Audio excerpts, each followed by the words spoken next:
Welcome to the Coast to Coast podcast, brought to you by Play Picks and the Lines.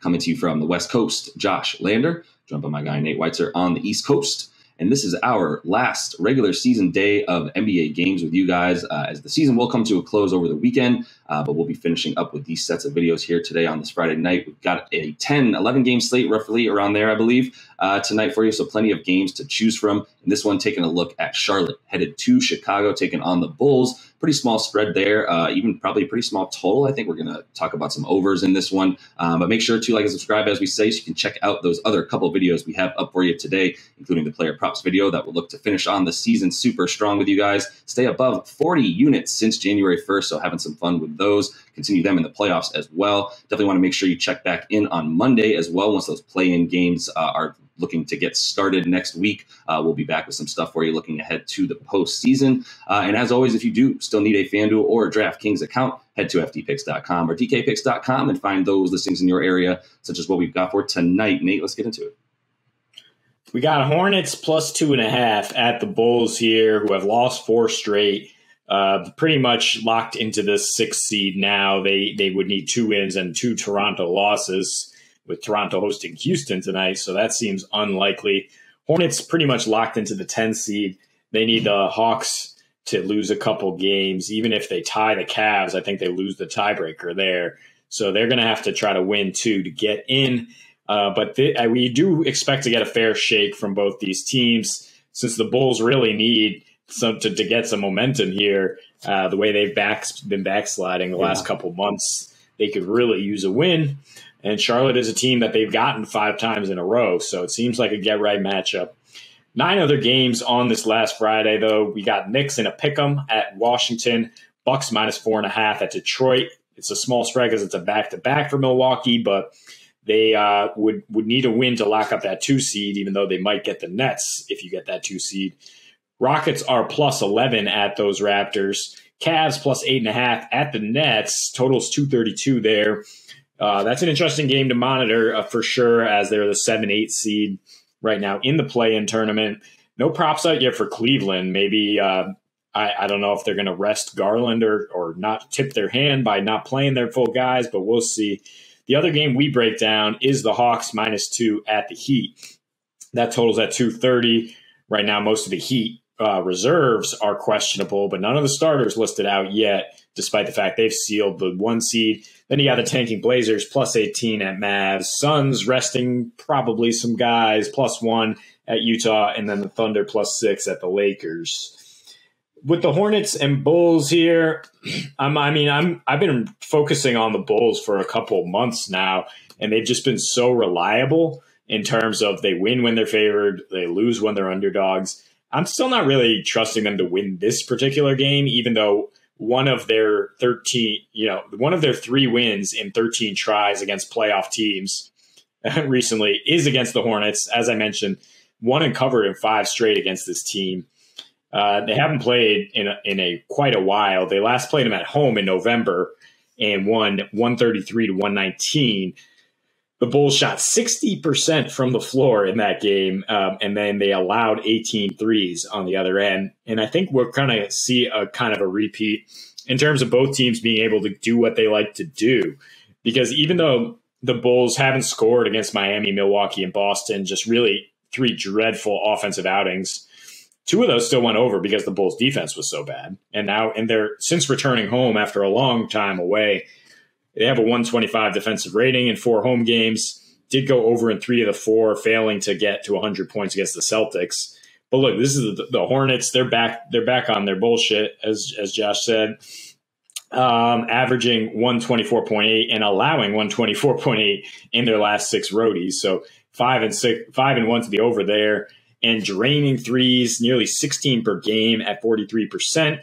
It's the same thing we saw with the Celtics, who came in and cruised to about 120 against the Bulls. They're also averaging 34.5 assists per game, best assist to turnover ratio on the road since the All-Star break, 2nd best offensive rating, 4th worst defensive rating. So the Bulls, they've just been dreadful from downtown. That's the biggest issue in these home games, hitting under 3 and at just 29%, under 9 threes, at 29%. But you can score in so many ways against Charlotte. I mean, lucky for them, Charlotte's given up like 26 free throw attempts in their last 3 games, the 6th most on the road.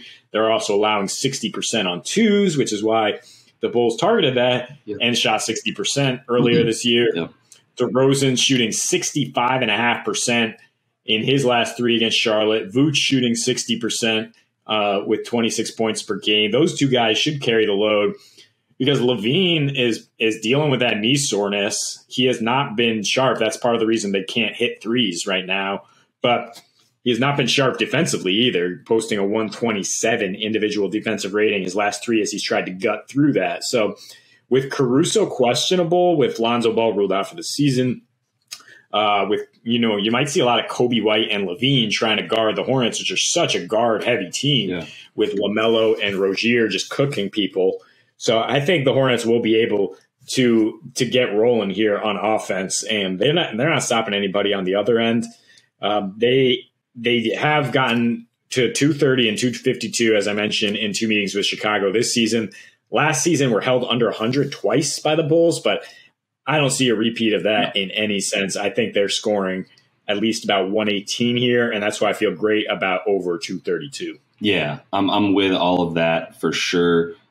Chicago, it's crazy how bad they are against good teams, and just can't, they continue to beat the teams that they should beat. This is one where Charlotte's definitely look at this point in the season, especially the way both these teams are playing. Charlotte's closer to the level of Chicago than we would have thought much earlier in the season, that Chicago was hanging around a top 3 or 4 seed in the East. It's just not the case anymore. And obviously injuries have not helped that. And there was some incredible play from DeMar above all worldly that really, I think, dragged them even to wins that, were against bad teams, right? They were still beating bad teams. And honestly, they were sort of struggling to pull through against those teams, needing DeMar to lead them in the fourth quarter, as he has insane fourth quarter numbers this season. And they, as a result, the Bulls were playing really well in the clutch at the time. Not the case anymore, but I do want to also point out Charlotte is on the second leg of a back-to-back after wiping the floor with the Magic last night. Not exactly an impressive win, but I mean, they still did win 101, winning by 27 points in that game. So you got to look at some stuff for Charlotte, I think. There are some notable stats here for them when they are in the second leg of a back-to-back. First of all, they don't cover at all. They have the worst cover percentage in the league, 3-11 against the spread when they are playing on no rest this season. So I think you can feel pretty good about the Bulls in that sense. Then you look at the over-under. They are 8-6 to the over on those games with no rest, but they cover that total by an average of 11 points a game. So that would mean that you could feel comfortable betting this game up to about 240, 242, and you might still feel good about an over. I honestly would bet this up to about 235 and a half, 236, and still feel really good about it. I think this is about 3 or 4 points too small, to be honest with you, on the total here. I also like the Bulls, honestly, almost as much as I do like that over as well. The Bulls with a rest advantage are good. They're definitely a good enough team. They're 12-9 against the spread there when they do have that rest advantage. So there's plenty of numbers to show you that Chicago should be able to handle Charlotte tonight, not the least of which is obviously the recent history of between these two teams, and the fact that, Chicago is not playing super well against those Eastern Conference teams, as you mentioned, over their last roughly, I believe it's about 13 games. They've only won 3 of those, but as you mentioned, one of those is Charlotte, and when they do face Charlotte over the course of the last couple seasons, they completely own them, and I don't think they'll shut them down and own them in that fashion. I think this will be up and down, in a fast-paced game. I believe you mentioned no Caruso. I mean, he's questionable in this one, but still not totally himself. You need really athletic wing and guard defenders to really run and gun and keep it in front of this Charlotte team, and I don't think they'll be able to do that. So I think Charlotte's going to definitely come along for the ride to score a ton of points, but I think in the end, Chicago's able to pull this one out. Yeah, I'm not. I agree that Chicago should win this game. I mean, they're favored and they tend to win when they're favored, but I just can't get behind them right now the way they've just completely toileted. I'm making up a verb here. They have toileted the last couple months. But I am willing to say that their offense will be all right at home, where they score 7 more points per game since that toileting started. Mm-hmm. They play at a pace that is 2 possessions faster per game. They've still gone over at a higher percentage in non-division games, clearing the total by 4.5 points per game. I just can't. I can't really bring myself to pick a winner. Honestly, if I wanted the juice, I would take the Hornets, just because they're a younger team that's feistier. And the Bulls, I mean, like I said, they're really locked in. Like they're not going anywhere in either direction. And while they need some momentum, they could just say like, all right, young guns, like we're the veteran team. We'll just take a little rest. We'll get ready for whichever team we get in that 3-6 matchup. And just hope we can turn it around in time for the playoffs. I don't think they're going to, but with Charlotte on a back-to-back, I mean, they didn't really get tested last night, but I don't know how they'll come out. And they are so dependent on hitting threes against this Bulls team, which I will say has been shredded for 44% from deep on threes. And that's why I do like the over. But if Charlotte goes a little cold down the stretch, they're not great in clutch time. I'm actually going to interrupt you there because that's what I started to get interested in. I knew Chicago on the season had incredible clutch time numbers, and they are the third best net rating on the season in Chicago. But I was also mentioning a large part of that was the insane numbers that DeMar was putting up in the fourth quarter in games that were too close against bad teams, right?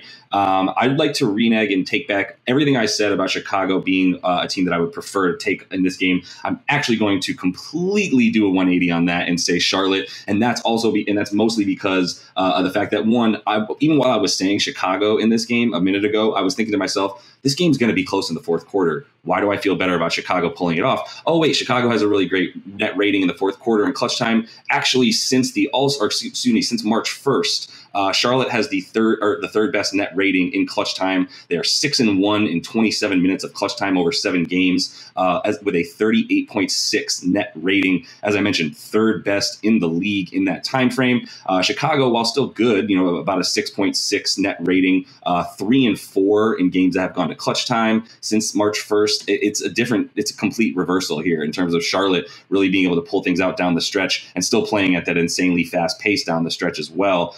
So I think we both like over, and I mean, if anything, I would actually probably flip my feelings towards that Charlotte bet. Yeah, I think either way, you like those clutch things in terms of saying that neither team's going to get stops down the stretch. Both teams are going to continue to convert. The Hornets can't stop DeRozan. The Bulls have no backcourt defense, and that's where the Hornets get their money. So I think that's great news for the over. And please, for the love of God, don't try to pick a winner.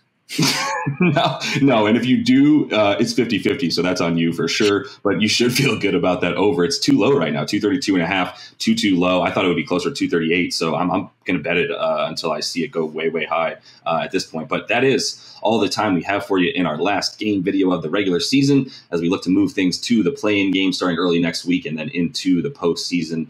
So we will continue to bring you these at pretty much every single playoff game, right, Nate, throughout the playoffs. And we'll have all those best bets and player props in there for you as we continue along here. So until we see you guys next, happy betting.